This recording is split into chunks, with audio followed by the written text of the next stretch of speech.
guys, as I told you before, we can relate friction loss to any change. For example, change in position, that is the height, which is kind of easy. You just need to transform the friction HA loss to friction HL, which is just dividing by gravity. And you will know how much height you lost. For velocity is another story, for pressure is another thing, and for work and all the work is other. So let's check this out. These are a couple of exercises.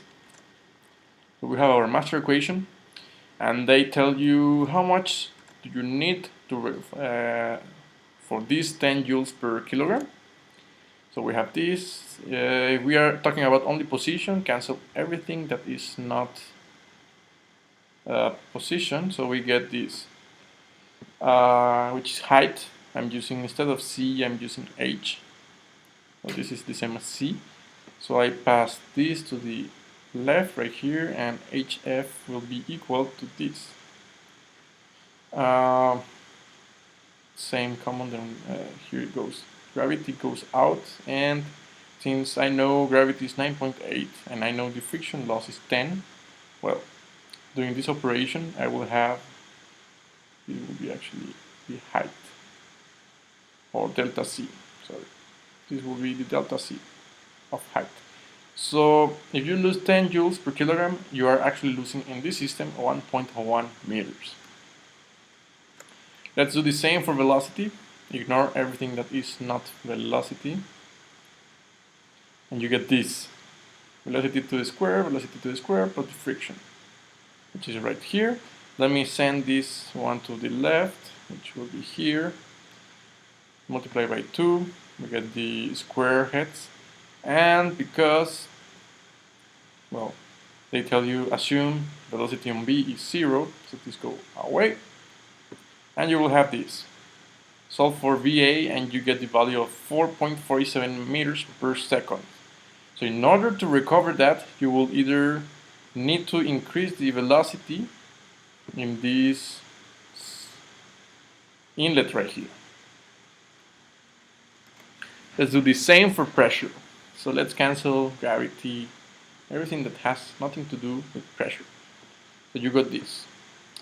Pressure divided by density, pressure in B divided by density, and HF. So I'm going to pass this to the left, and I take out density, and I have the difference of pressure. I'm going to pass density multiplying right here.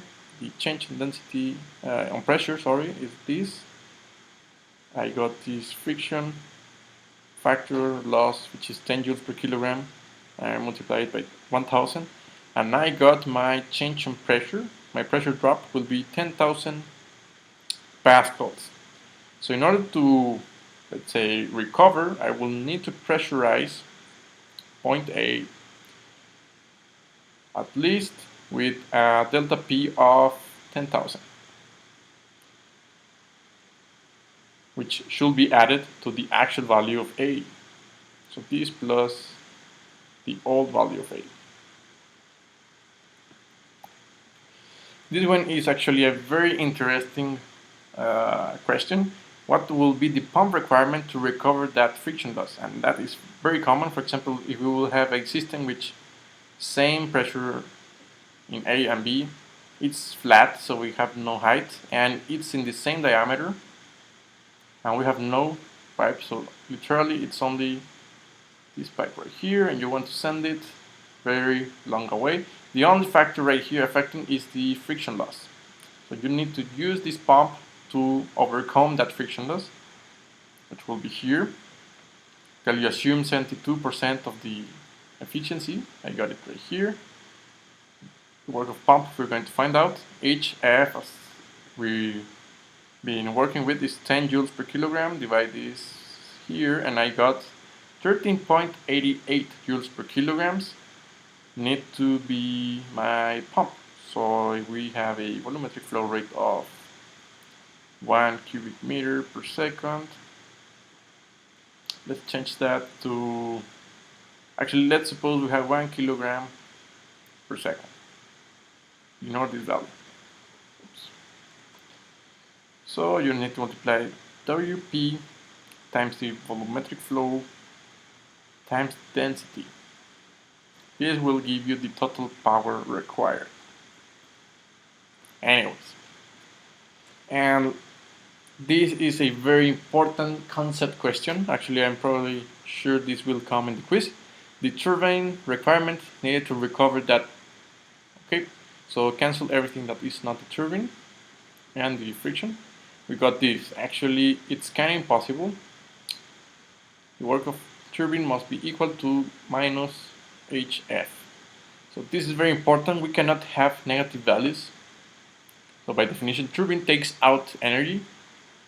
So you cannot add a turbine and say that you will recover. So this is the only value not possible in the whole system. So pressures, we can have recover of pressure, recover of height, recover on velocity.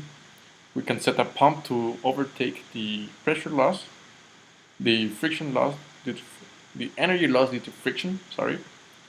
But you can never use a turbine to overcome that. Good.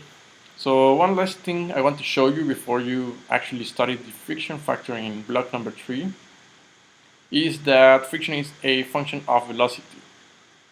Actually, it's a function of velocity to the square power.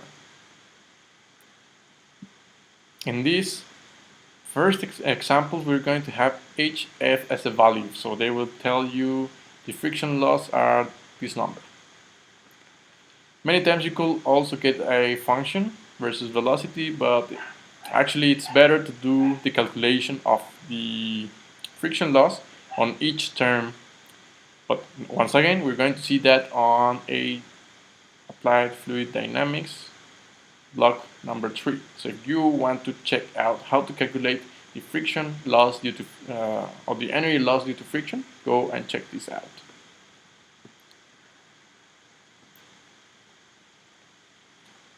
This was a free preview. You want to get full access, go to my incompressible flow course. The link is in the description of the video. You will get all access. Not only that, you get a very straightforward, user-friendly interface. So for instance, if you were analyzing or studying pumps, you have it here, the pump block, and then you have the sections. If you were, for example, studying the types of pumps, you can go here, and you have all the classes right here. Not to mention that you also have introduction and conclusion of every one of these. So for instance, if you were studying positive displacement pumps, the video is right here. If you were studying positive displacement pumps in rotatory and reciprocal are also included here. Centrifugal pumps, which is a very important topic in this course, you have it right here.